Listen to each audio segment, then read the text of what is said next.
1-1 never felt so good. So thank you guys for tuning in to the Jet Press podcast, where we are 1-1, and it did not look like we were going to be 1-1 because that first quarter and kind of bleeding into the second quarter was just about as bad as it could possibly go for the New York Jets. They looked sluggish, they looked lethargic. It looked like it was going to be, quite frankly, just a repeat of the last game. And then all of a sudden, off the top rope comes Aaron Rodgers and Braylon Allen and Will McDonald and a whole host of others. All the gang's all here. All your friends are here. And boy, oh boy, did they have a fantastic second half to close. So the Tennessee Titans go down. The New York Jets are 1-1. And now there's a short week before they go face off against the New England Patriots. So thank you guys, as always, for tuning in. My name is Mike Luciano. Justin Fried will be joining us in just a little bit once he gets done, the writing part of the Jet Press podcast, that silly job that we have. So he'll come back on there, but let me get the housekeeping out of the way, because you can find us on Apple Podcasts, Google Podcasts, Spotify, Overcast, wherever you get your podcasts. We are on all those sites, and we're on YouTube. You can like the stream, you can subscribe, you can do all that good stuff. That's the place to do it. So feel free to make your thoughts known in the chat, because this was certainly a game that warranted it, a game that didn't have as many crazy up and down plays, but man, oh man, was that a wild one. Just back and forth and back and forth. And obviously, the talk is going to be Aaron Rodgers, but I think the main story, in my opinion, is going to be that defensive line. Because we gave you chapter and verse last week about how bad the defensive line was in this game, and the San Francisco game. And boy, oh boy, did they need to step up. And it was a Titans offense that was struggling, young quarterback, offensive line, probably not the best. And despite all of that, what a game. They end up, after some struggles early, they end up clamping down on Tony Pollard late, and they get to Will Levis 4 times, including a couple times that were just pressures at the end. Will McDonald, hats off to you. Best game you've ever played. Circumstances and all in your entire football life, in your entire career, this was the best one. So I got to shout out to Will McDonald, because Jermaine Johnson went down, and when Jermaine went down, you really could feel the air kind of come out of the balloon a little bit, and there was a lot of uncertainty. I'm like, oh God, this is going to be obviously not Aaron Rodgers level catastrophic, but I mean, he was your best edge rusher, because Hassan Reddick we don't even know where he is. So until Hassan Reddick shows up, that's your best edge rusher. And what do you know? He goes down. We're like, oh, boy, here we go again. It looks like it might be an Achilles, which you really just hate to see. It's fifth-year option time. It was going to be breakout year time, like worst possible time. I can only hope that it's not as serious as it looked or it sounded. We can only hope at this point. That's all we got, so I feel really bad for Jermaine Johnson there. But outside of that, Will McDonald had a perfect opportunity to run with it, and boy, did he ever take it. 3 sacks in this game. And the key to stopping Levis, as I'm sure you guys saw watching that game, because you guys are all glued into that game, if you give him time, man, does he have an arm. He can make some throws where you're like, geez, that throw to Calvin Ridley. I know Sauce got beat on that, and that's going to be the image of Sauce Gardner in this game, but that was a crazy catch with crazy placement, and it kind of shows you why the Titans and others might go crazy trying to make this guy work. He had a couple nice scrambles. I'm like, all right, against this defense, even though it's not as good as it was last year, with this defense, he's playing pretty well. And then when the plays need to be made, here come the defensive line. And on offense, too, because I think the offense is going to be, people are going to talk about Rodgers. They're going to look at the stat line and go, oh, pretty good game. This was really a tale of 2 halves, because that first half, it looked like Zach Wilson was out there. Not that Rodgers is Zach Wilson, but it looked like Nathaniel Hackett and Rodgers, because he has a lot of control over this offense, were calling plays for a Zach Wilson level player. It was really confusing. And I get that you want to feature Breece Hall, but I mean, my God, the runs up the middle and the short passes. And finally, when they pretty much had to, out of necessity, they start going downfield. What do you know? Rodgers still has it. Now, he wasn't perfect. He had some weird, so many delay of games and would-be delay of games that ended up being negated because of timeouts. I'm like, man, what are you doing, 8? Just completely unbecoming of a guy with his experience in the NFL. But when they had to throw, and I think when the Jets, here's a damning indictment, I think, of how they went into this game, because it's almost like it was a reverse Adam Gase. Remember how Adam Gase his game plans were pretty good, and then when you have to go off script, he didn't know what to do. The script was horrible in this game. They couldn't do anything right first couple drives. And then when they went off of that and they said, you know what? Let's feature Jalen Allen more. Let's end up using Aaron Rodgers down the field a little bit more. What do you know? They actually had some success as we welcome in Justin Fried. Justin, 1-1 feels good. I'll try and give you obviously the first big thing is, poor Jermaine Johnson. Yeah. Jermaine Johnson, that's a tough one. But outside of that, there was a lot of good from Will McDonald. Game ball's Will McDonald, man. Game ball is Will McDonald. And but if I was just talking about the offense before you got in, and outside of that, like first half, it looked like Zach Wilson. It was horrid. I couldn't believe what I was watching. And then when they had to change things up because nothing was working, here comes Braylon Allen, 2 touchdowns. Here comes Rodgers. I know he had 2 touchdowns, but the one you and I could have thrown, that Allen one. Yeah. The other one later. Like when they had to change stuff and just said, you know what, Aaron Rodgers, go win us the game. Aaron Rodgers won the game. Got to give him credit. Yeah, man. It's hard to win football games in the NFL. It's really hard. It's even harder to win football games on the road. And the Jets just did that. I'm very sad about Jermaine Johnson. It is confirming. Robert Saleh confirmed it, or at least confirmed that the belief is that he tore his Achilles. That is an absolutely devastating blow to the defense. Oh, they confirmed it? Oh, no. He confirmed that that's their fear, which I think their fear is warranted. Yes. That was my initial thought when he went down to. I saw him sitting, and I'm like, oh, no, that's the same exact way that Aaron Rodgers was sitting when he tore his Achilles. So now every time a player sits like that, I'm just going to think that. But yeah, it's devastating to him, and we'll talk about what that means for Hassan Reddick moving forward, because obviously a lot is changing with that potentially. But yeah, man, it's hard to win in the NFL. It's really hard to win on the road. The Jets just did that, and it wasn't pretty. It was not a convincing win. I think we both wanted the Jets we wanted to come on here and talk about a convincing 2-score Jets win or something, but they won. They won. They found a way to win, and that's what matters. Looking at this game, because I brought this up before you got on, you could feel the vibe just completely go out of the stadium when Jermaine Johnson got hurt, because he goes down, and then Ridley has that preposterous touchdown catch. Dude, that was ridiculous. I'm just like, okay, this is it. I'm like, this is the game. Like, something's going to happen. There's no coming up off the mat. You know what? They got up off the mat. I want to talk about Will McDonald, man, because Talk about him. Will McDonald. Now, we'll talk about Hassan Reddick later, about how now I think if Hassan Reddick ever had any leverage, I think now he's got it with no Jermaine Johnson. But for most of this game, Will McDonald was going to be their primary pass rusher. Yeah. Because Johnson gets hurt.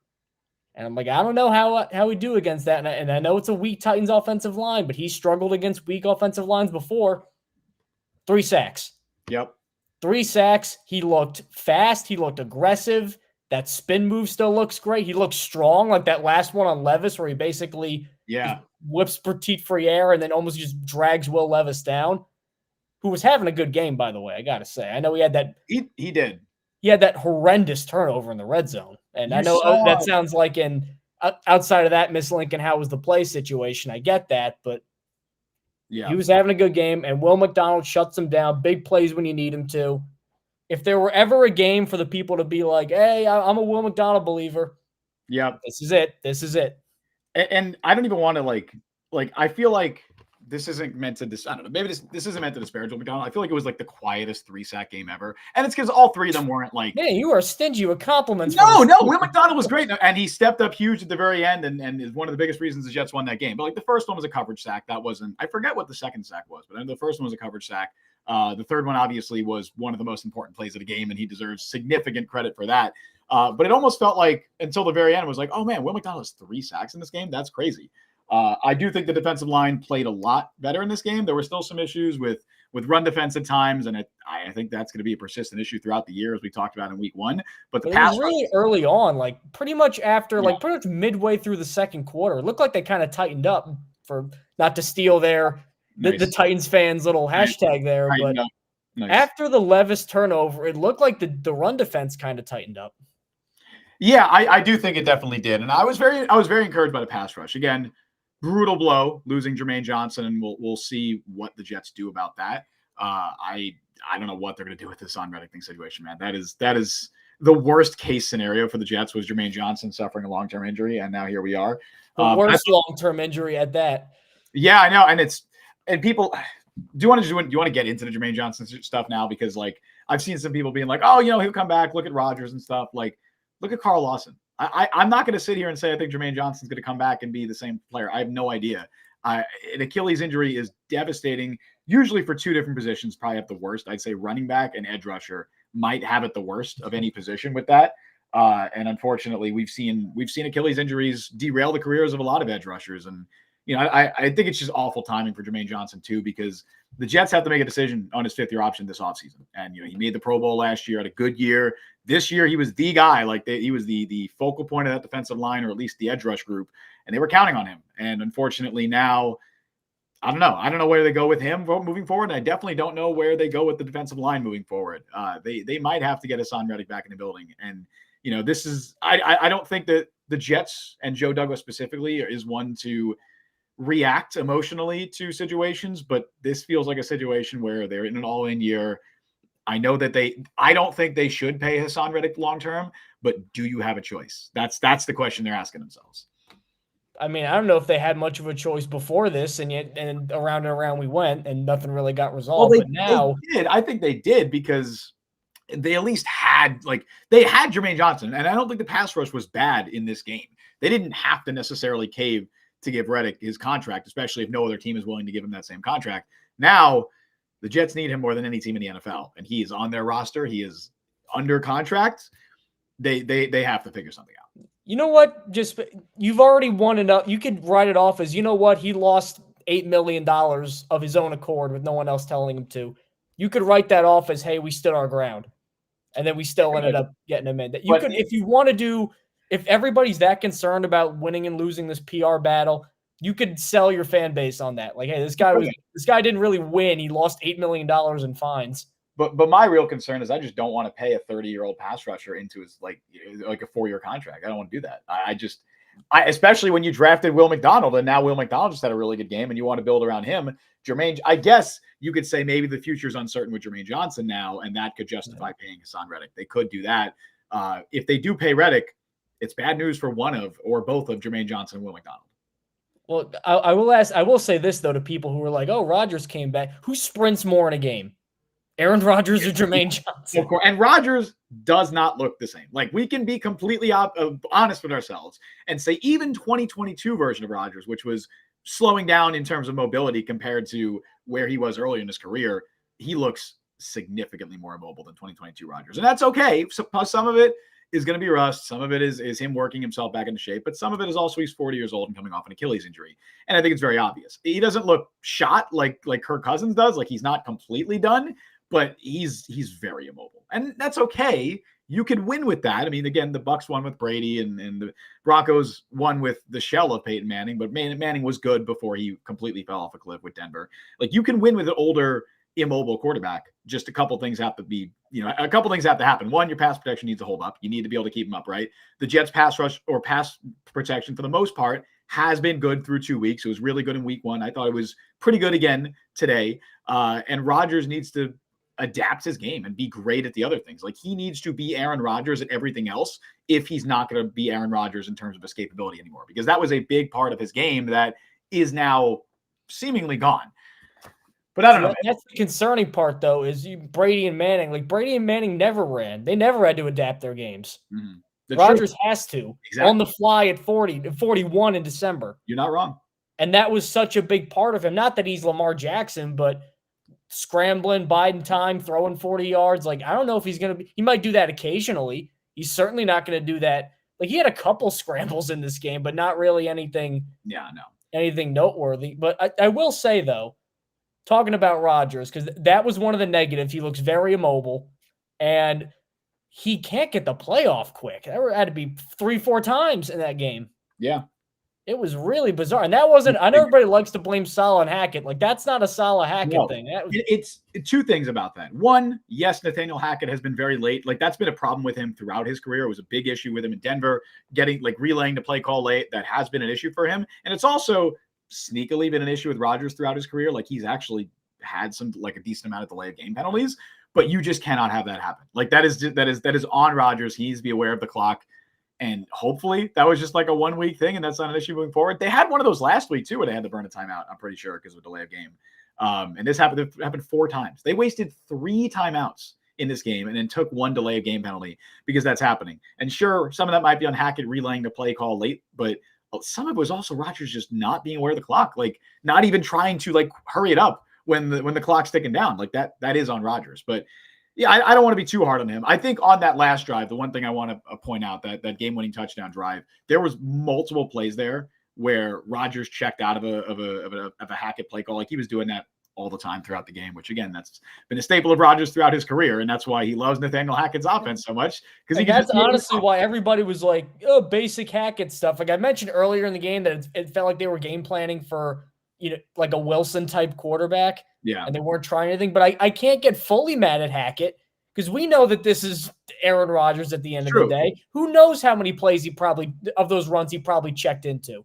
And I do want to give Hackett credit for one specific play call setup that I thought was really good, which was the Breece Hall receiving touchdown in the Braylon Allen, you mean? That was the Hall down the sideline? No, the Hall. Oh wait, no. What was the little shovel pass to? Was that to Allen? Oh yeah, it was to Allen. That was the Allen. Hall was the insane grab by the way. Breece Hall. But yeah, the little shovel pass to Allen, because they set that up earlier in that. I believe it might have been the same drive, or it was like a drive or two before that, where the last time they had the split back look with Allen and Hall on the field, they motioned Breece Hall, swing it to Hall, and that was that.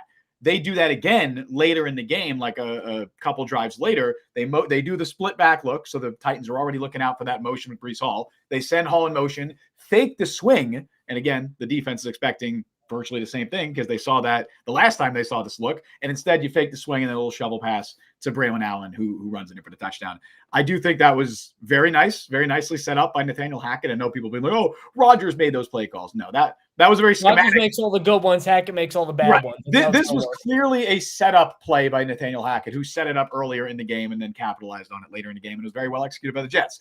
But yeah, that last scoring drive, that last touchdown drive by Aaron Rodgers or by the Jets does not happen if Aaron Rodgers is not your quarterback. And it's not even just like the ball placement, which I thought was pretty good. He was really trusting his receivers. Mike Williams made a really, really, really good catch. He is one of the best contested catch receivers in the NFL.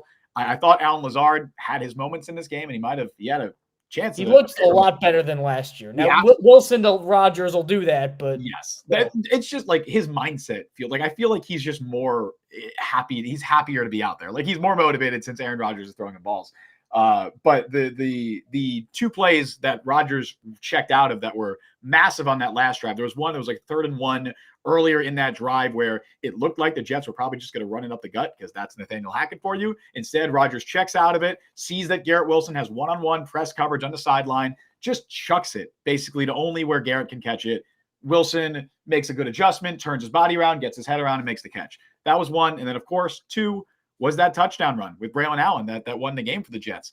Rodgers checked that play at the line of scrimmage, saw that they had a massive hole in the C gap. The Titans were very weak on that side of the field. Changes the call, kind of runs a little stretch out to into the C gap, and there's nobody there to stop Braylon Allen.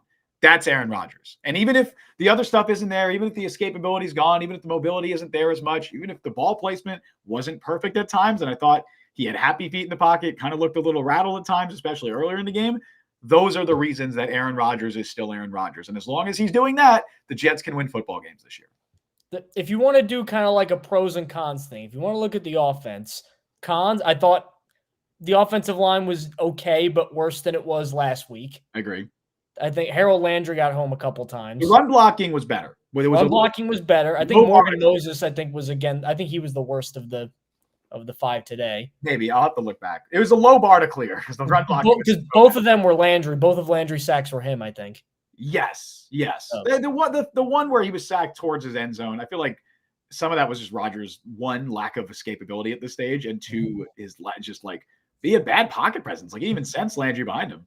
It's like Denver Peyton, where he just like fall down on purpose if a guy got near him. Yep, pretty much. It's basically what it looked like. Like so old Rodgers on that play just scrambles out to his right. That's what old Rodgers would have done. Current Rodgers can't do that. So there's that, and then the first half run design, it was just so bland, so boring. It was more that Breece Hall stuff. Then he got that big run, that 30-yard run. Yep. And then that kind of woke everybody up. But for a large chunk of the game, it was very vanilla. I know Algerius Sneed was traveling with Garrett Wilson, but he kind of got clamped a little bit early on. When he had his first catch, like late in the second quarter. It wasn't the thing I love about Garrett Wilson. It was in the second quarter, and I don't know. I hope others have noticed this. Whenever Garrett Wilson goes a long time without catching a pass, he tries to do literally everything the second he catches it. Like he spams every single skill move. Like he goes, he tries to score immediately. And I think it's hilarious.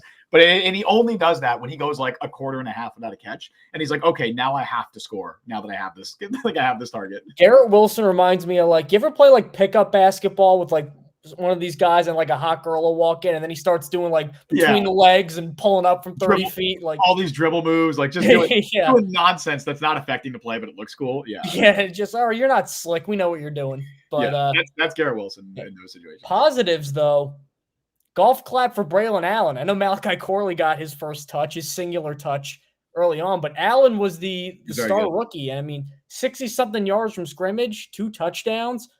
Looking, and he did not look plodding. I mean, they got him in space. There was legit speed there. Yeah, the touchdown run. I mean, he burst past the safety. The safety completely misread the play. He tried to cut in on Allen, and he's like, "Damn, this guy's faster than I thought." And Allen just ran right past him.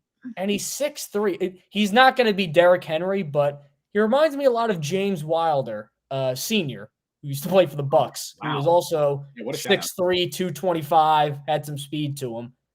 I believe he still has the record for most scrimmage touches in a season. He had 492 one year, which is insane. But that's ridiculous. Because he had like 400 carries and like 80 catches. He was all they had.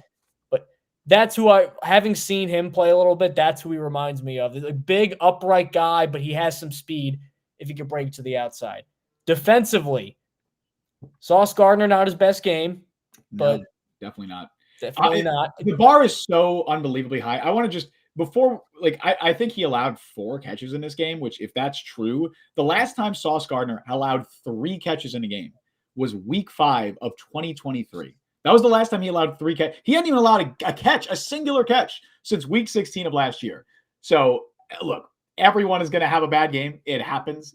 It's okay. I'm not going to lose my mind over it. I just feel like we kind of had some weird premonition because I was talking about how Stephon Diggs has kind of been the toughest receiver for him so far. And Calvin Ridley, style-wise, is kind of similar. Something about that 6 foot, 190, kind of quick on shorter routes with a little speed body type. Yep. That's his very specific kryptonite to this point. And there was that. And then pretty much the first half, the run defense, it was exactly the same. Yep. Nothing looked different from the 49ers game. Yeah. It was a carbon, like the way the first half was developing was like a carbon copy. The Jets never had the ball, couldn't get anything established in offense, and we're getting gashed in the ground, and just the time of possession was way off. And I was like, this is the same thing that happened against San Francisco, except it's the goddamn Titans doing this.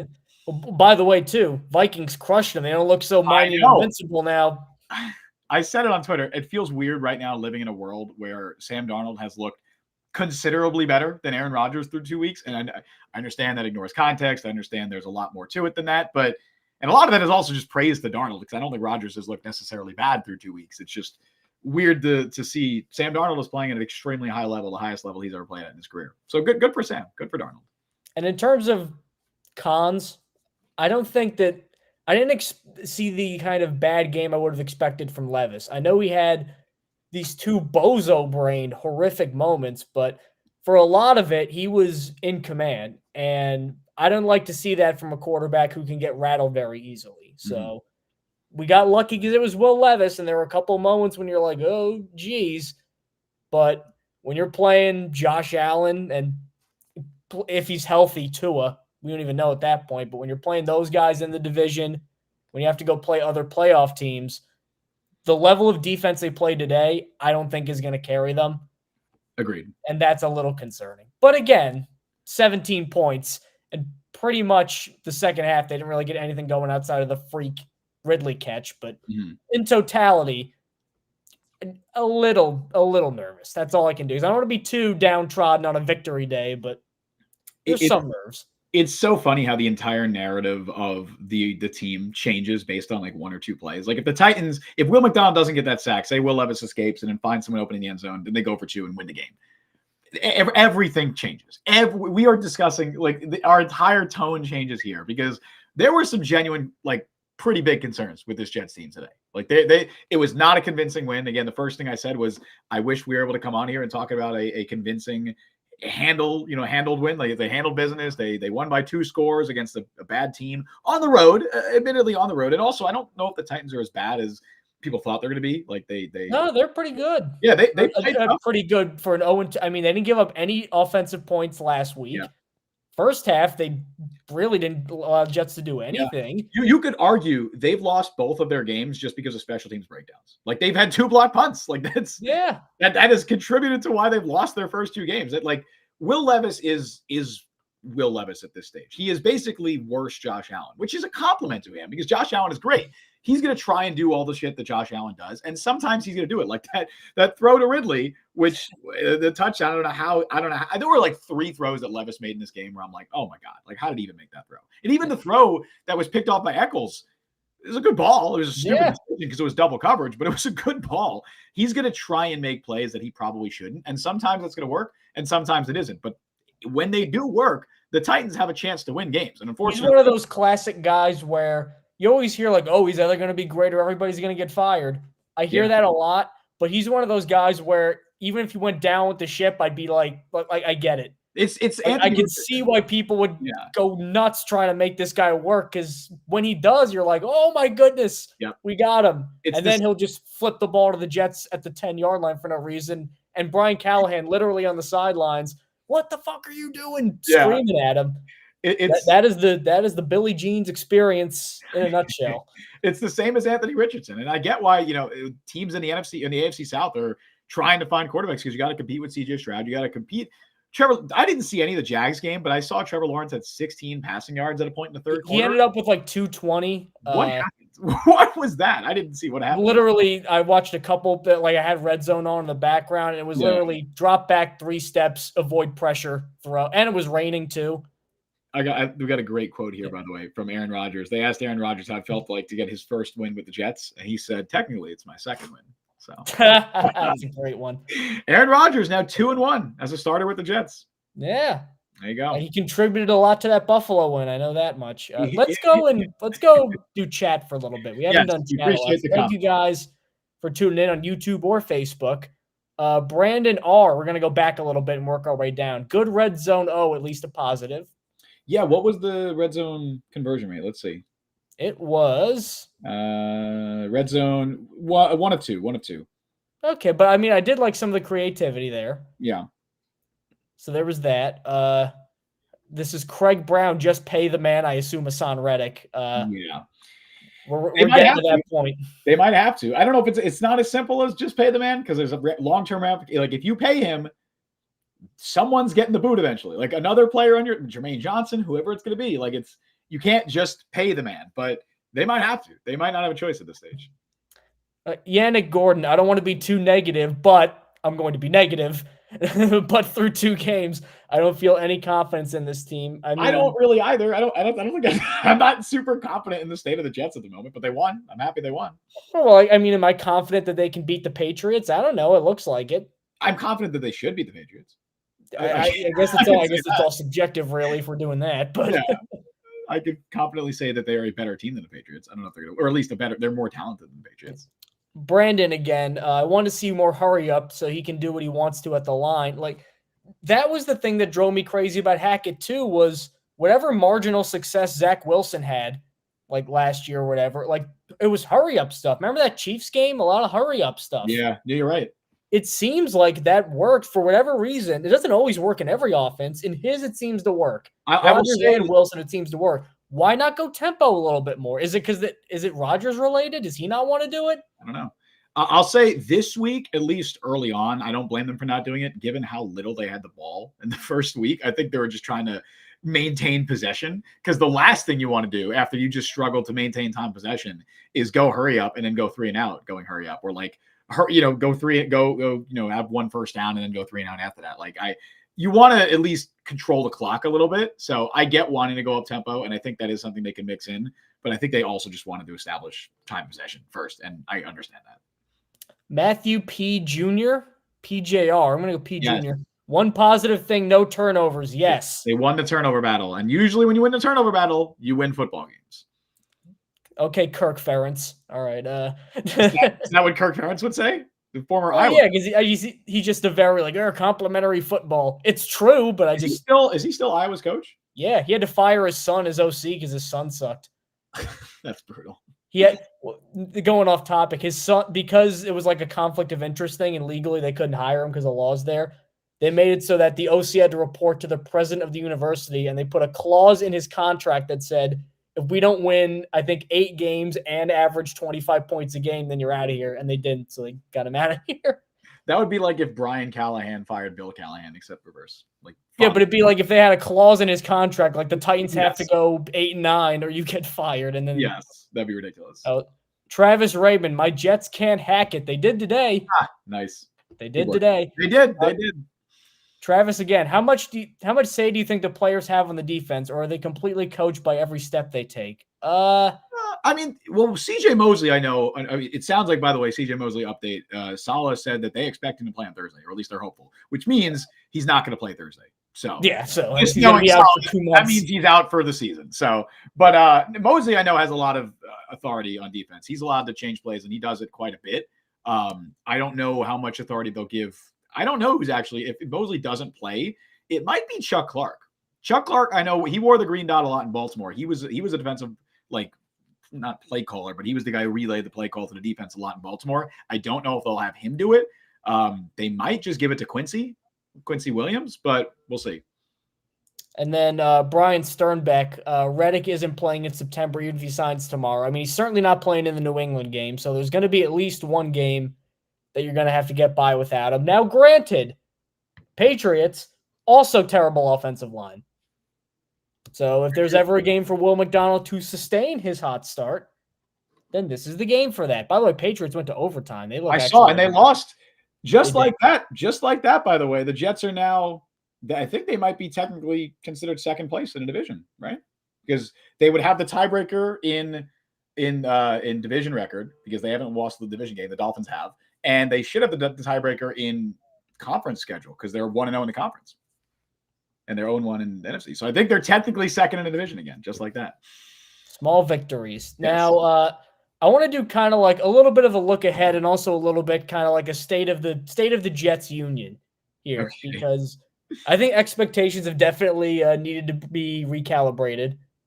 I don't think this team is a Super Bowl team, even though they aspire to be. Not as currently constructed. I still think that the Titans are better than a lot of people are giving them credit for, and I think that is a road win against a very good defense. I think Tennessee's got a really good defense. I'll give them that. Yeah. But looking ahead to New England, there are a lot of concerns I still have. Like, I know that some of them got alleviated a little bit. Like, I got to see Braylon Allen more. I got to see Rodgers, certainly, I think, play better than he did against San Francisco. That throw to Wilson on that little flag route down the sideline, legitimately, Aaron Rodgers can make that throw with his eyes closed. Yeah, that was his Devontae Adams go-to route. Like he could have thrown that with his eyes closed. That's his thing. So I got a little more encouraging signs from Rodgers, but I look at this, and again, I know I was talking up Tennessee as a good opponent, but a lot of these flaws, the defensive line specifically, especially now with no Jermaine Johnson, who's your best run defending edge rusher, and that's part of his whole appeal, is that he can play the run too. He's gone some, I would say, inconsistency with the passing game, or the defensive passing game, I think is a good way to put it. Yeah. A lot of that stuff when you go play Kansas City, even though Baltimore's 0-2 now, Baltimore. Yeah. When you go play even like a Houston, Cincinnati, like they're gonna beat up on that. Did the Ravens really lose? They lost to the Raiders? Yeah. Justin Jeez. Tucker missed 2 50-yard kicks. I mean, Lost look, by 3. if we're looking ahead to wild card, if we're looking ahead to playoff seeding, wild card seeding, that could be a pretty significant loss in the future. I know we're getting way ahead of ourselves here, but yeah, I'm with you. I definitely think we need to kind of, I don't want to say like reel back expectations, but definitely say, okay, the Jets are not where they want themselves to be at the end of the year. And that's okay. I would like the Jets to be a little further along. It's been a lot of sloppiness through the first 2 weeks. I think definitely not playing the starters in the preseason has showed up. And it's just been general inconsistencies. And I also think they've been pretty outcoached. Like I think in the second half of this game, they made some important adjustments, but that first half was brutal, dude. Like I was ready to come on here and rip Robert Saleh and be like, dude, look, you gotta change some stuff up, because Robert Saleh is I would say a big criticism of Robert Saleh has always been that he relies on the talent to kind of elevate, or the talent and his scheme to win. But if the talent's not there, which the defensive line has gotten significantly worse, we can all hopefully say that, and the scheme isn't working, which it really wasn't working. It didn't work in the first game, and it wasn't working in the first half of this game. He really struggles to adjust. But I thought that they made some adjustments in the second half, and part of it was also, I don't think the Titans called a great second half. Like they were able to run the ball decently effective, and then they had situations where it's like, 3rd and 3 or whatever, 3rd and 2, and then they're throwing it. I'm like, I feel like if they just ran it up the gut, they probably get it, because Javon Kinlaw's not stopping the run. Jalen Holmes is not stopping the run. Like you can still attack the interior of this Jets defense. I do want to give a shout out. I thought Quincy Williams played well. I thought Jamian Sherwood specifically played very well, filling in for CJ Mosley. And that's something that, looking ahead to the Patriots game, they're going to have to stop the run there too, because the Patriots can also run the ball pretty effectively. Ramondre Stevenson is a good running back. Their offensive line isn't terrible. And talk about another team that has exceeded expectations through 2 weeks. People thought the Patriots would be one of the worst teams in the NFL. They have not looked like that through 2 weeks. Not at all. Like they have been very, very competitive in both games that they've played against not bad opponents. I mean, they beat the Bengals. They beat the Bengals in week 1, and then it took Seattle to overtime in a game that they were winning for a lot of that game. So Patriots not an easy opponent, not an opponent that the Jets should be overlooking, especially given the history that these two teams have, where the Jets, how long was it? I forget how long was it, 15 years? Or how many years was it between wins over the Jets or wins over the Patriots? Was it 8 years, I think? I think it might have been. And even then, I think that was the overtime. That was Fitzpatrick, Quincy, and Unwell. Yes, it was 2015 overtime was the last time the Jets had beaten the Patriots before they won in Week 18 last year. So not to say that is having not to say that is why that I'm saying that this is not an easy opponent, but I don't think you can ever overlook an opponent where you've lost, 95% of your last whatever games against them. I will say, looking at this Patriots team, there are 3 things that concern me. And one of them you just mentioned. This is a running team.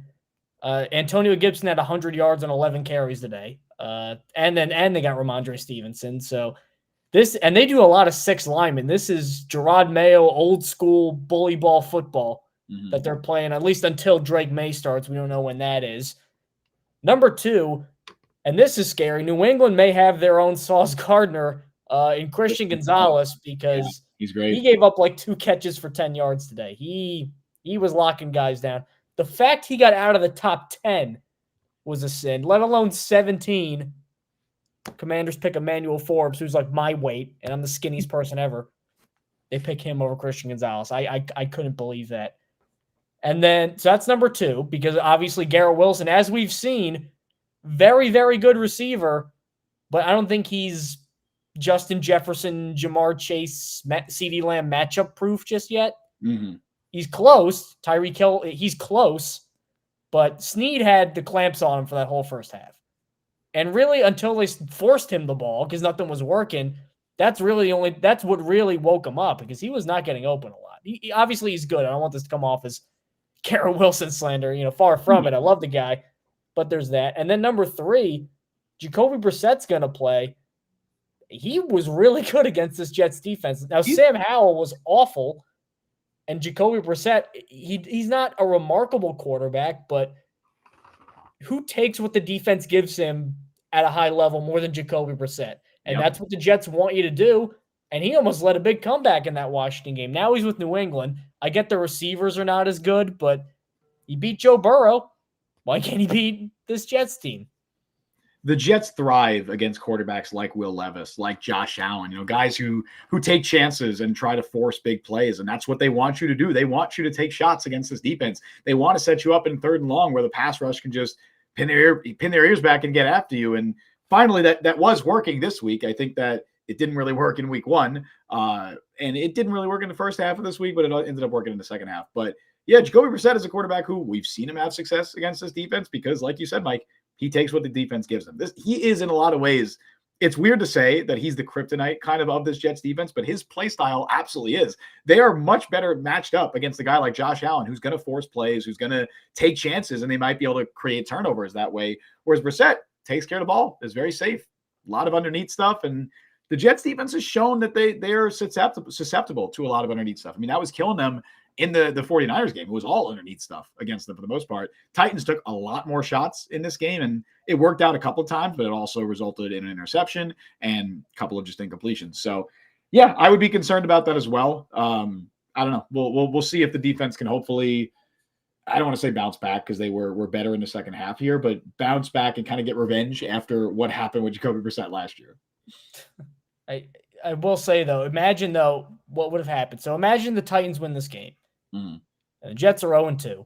And we're screaming, you no good, blah, blah, blah. I can't imagine what people would say about Saleh if that happened, especially if it was a Will Levis game-winning drive. I'd be saying it. I would be right here saying it. I've been a solid defender since the beginning. I was ready to rip Saleh if the defense lost in this game again.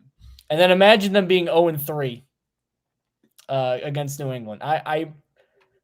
1-2 would be bad. 0-3 and losing to Jacoby Brissett. I don't know what I would do with myself. If the Jets defense specifically was a reason that they lost this game, and then they went into play New England in the home opener and lost again, Woody Johnson might have fired Robert Saleh on the spot. I'm not even joking. Like, I think there's a chance Saleh might not have made it. Like, I don't know if he would make it to week 5 or 6 if the Jets kept losing because of their defense, because that can't be happening. I just wondered how that would be, like how that is for rookies. Like when they fire a coach that early and like you go through this whole program, the first one in the league, and then 5 games in, they're like, oh yeah, get rid of that new guy in. You're like, huh? I just learned all these plays. Not that we should even be talking about it, but I don't even know who would take over as the head coach. Like who? Brant Boyer. I love Brant Boyer. If they do the thing where they don't fire the coordinators. Well, who's don't they got an assistant head coach right now? Or no? No. They don't have an assistant. They don't have anybody that got that title? No. They were looking for it and they didn't get it. It's Aaron Rodgers, but well, Aaron Rodgers would be the head coach. You're right. Aaron Rodgers would be the head coach. I have no idea. They did it in baseball. So they don't have a single coach on the roster besides Hackett with head coach experience at the NFL level, at least. Make Ron Middleton the interim head coach. That's what I would. Is he still around? He's still a tight ends coach. I would make Ron Middleton the interim. Oh, yeah, because he was the one who survived the great assistant coach purge in the offseason. Yeah, he is still around. I would make Ron Middleton the assistant or the interim head coach. But hopefully we don't talk about that. Hopefully not. And you know what? Win is a win. Road win is a road win. Yes, it is. Can't get too picky about these things. In a league where Sam Darnold just whooped up on the seemingly invincible 49ers, who were apparently so good, we just assumed they were going to crush the Jets. Can't take anything for granted. So, thank you guys for tuning in to a victory stream, which we didn't do a lot of last year because it was Zach Wilson. And when we did do it, it was like that game when they played the Giants. It was that Tommy DeVito game where they didn't throw the entire time. Yeah. And it was games like that, or it'd be like, 16-10 where we're like, oh my God, do I get like paid for watching that? That was terrible. Or it was like watchable. These are watchable games. Yeah. Or it was like the Commanders game where we're like, man, it's Christmas Eve, but I was disappointed that they won. Like, I don't want to be disappointed that the Jets are winning games. And you got a spot from a guest analyst, Dominic, who came on. That's true. Yeah. That was fun. That made that stream better. It was, the only problem, though, was his Lions. Every time I looked up, the Lions were at like the Buccaneers' 30-yard line, and they got like no points. I don't even know what happened there. I don't know, man. That's true. Hey, good point here. Ron Middleton's undefeated. That's right. He stepped in as the head coach when Saleh had COVID. 2020, I think that was. So Urban Meyer Jaguars. I mean, does that really count? Like, would have been 2021. Yeah. I mean, look, maybe Ron Middleton can. Was that the game that got him fired? Who, Urban Meyer? Yeah. I think, was that his last game before he got fired? Might have been. I forget. It was 3 years ago now. I forget. I want to go see if he fired this guy. Let's see. If Ron Middleton's the reason he got fired. But yeah, maybe Middleton would step in as the interim head coach. 2-11. And would you believe the two quarterbacks he beat were Tua and Josh Allen? Wild, man. Those were the two he beat. Remember when he lost to Jeff Saturday? Urban Meyer? Wasn't that Urban Meyer? Or was that no? That was Josh McDaniels. That was Josh McDaniels. I mixed them up. They're both two horrific coaches. They just blur together. Yeah. Oh, so that wasn't Urban Meyer. That was after Urban Meyer got fired. Who was their interim coach? That was Darrell Bevel. Oh, God, Darrell Bevel. That's right. So, yeah, I know he's the next Bill Walsh here, Darrell Bevel. So, but thank you guys for tuning in. The Jets are 1-1, and we got 2 more streams coming this week because we got our usual Wednesday stream, and we'll be live Thursday night. It's true. The Jets are on Thursday night. Home opener against the Patriots. God, I want to hear that stadium. And then I want a better result than the last time. But, man, that's going to be a pretty electric atmosphere. So I'm excited for that. Justin, I know you are. And you can find us on all the platforms, Apple, Google, Spotify, Overcast. We're there. And we're on YouTube. You can like the stream. You can subscribe. You can leave a super thanks if you want to kick us a couple chunks of change, buy us a cup of coffee or something, or iced tea in my case because I don't drink coffee. We can now do that. So you can support the show that way if you so choose. Justin, 1-1 Jets. 1-1. How are you feeling? I'm feeling like the Jets are 1-1. That's how I feel. I have no big picture takeaways. I think this was an unconvincing win, but a win is a win. It is hard to win in the NFL, and it's even harder. Better than 0-2. It's better than 0-2, and it's even harder to win on the road. And honestly, Titans, not a bad team. So I'm happy with a win, even though a few plays go the other way. It could be a loss, but a win is a win, and we will celebrate, and we'll be happy about that until this Wednesday when we're talking about the Patriots game. So until then, thank you all for joining us on the show today. You can follow Mike on Twitter at @ByMikeLuciano. Follow me on Twitter at Justin T. Freed. Follow Jet Press at the Jet Press. Download the Jet Press podcast wherever you get your podcast. Check us out on YouTube. Subscribe, like, hit that notification bell. You guys know what to do. We stream live every Wednesday and live immediately following every single Jets game. Thank you all for listening to Jet Press Podcast. I've been Justin Freed. That is Mike Luciano. See you guys in a few days. See you guys on Wednesday when we talk Patriots.